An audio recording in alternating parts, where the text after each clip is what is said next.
Xin chào các bạn, lại là Hồng bên đây.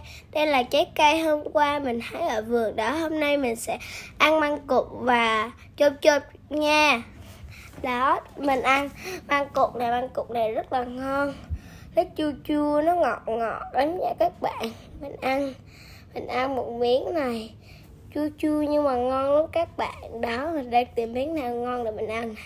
Chọn miếng này, nó cũng chua chua ngọt ngọt luôn.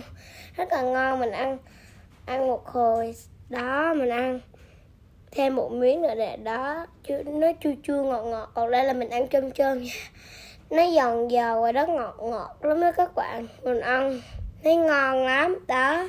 Mình ăn miếng ăn cục này nè, mình ăn hoài mình không biết chán luôn đó. Mình ăn thêm miếng chôm chôm nè. Nếu các bạn thấy hay thì nhớ like và đăng ký kênh cho mình nhé. Mình sẽ luôn đồng hành với các bạn.